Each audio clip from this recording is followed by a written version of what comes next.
अपने आत्मा अभी परमात्मा का ज्ञान आपके ईव समझ में आवेगा। आज दो दास आपको समझाना चाहता है कि जैसे आज सबसे ताजा दुर्घटना और सबसे भयंकर आज तक की इन तीर्थ यात्रियों के लिए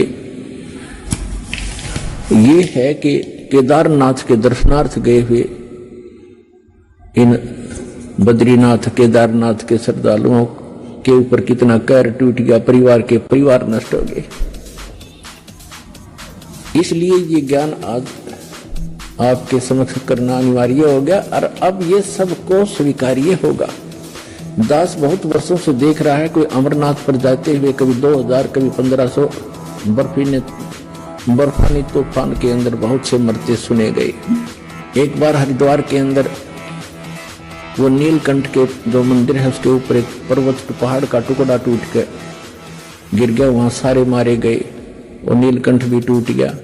फिर वो टुकड़ा पत्थर का टुकड़ा जो भारी पहाड़ था, पत्थर बहुत भारी, उस रास्ते में लुढ़कना शुरू हो गया, जिससे यात्री ऊपर चढ़ रहे थे ऐसे और उधर से वो लुढ़कना शुरू हो गया, पीस दिए वहां से लेकर नीचे तक। और फिर वहां एक लक्ष्मण झूला है, गंगा के ऊपर एक पुल बना हुआ है, लोग कुछ जा रहे थे, फिर वहां से सुनकर कुछ बचे हुए कोई इधर भाग रहा था, कोई इधर भाग रहा था, कोई पुल को पार करने की चेष्टा वापस कर रहा था। तो भीड़ में भगदड़ मच गई और वापस भागने वाले कह रहे थे, किसी ने बताया कि पहाड़ टूट गया। तो वापस पुल पर भागने वालों ने सुन लिया कि पुल टूट गया जिस पर तुम फंसे हुए हो। तो उस भगदड़ में पुल के ऊपर भी सैकड़ों 400-500 व्यक्ति तो पुल पर मारे गए और कुछ इस डर से कि पुल टूट गया तुम नीचे कूद जाओ, वो दरिया में गिर के मर गए। गंगा में 2500 व्यक्ति मरने की उसमें आशंका व्यक्त की गई थी और नीलकंठ भी टूट गया जिसकी पूजा करने गए थे, और वही दशा आज हो रही है। तो ये सबसे बड़ी दुर्घटना मानी जाती थी, 2500 आदमी मर गए और आज सब सीमाएं लांघ दी काल ने, उस केदारनाथ के धाम को स्थापित करवा के कितना नाश करवा दिया। अब इसने स्थापित करवाया, वो अब बताएगा इसके अंदर दास ये कैसे क्या हुआ। और इससे पहले और भी घटनाएं हुई हैं, जैसे कुंभ का मेला हुआ था, आपको बहुत बार सुनाया है। कुंभ का पर्व वहां हरिद्वार में हुआ था, 25,000 आपस में लड़के मर गए थे।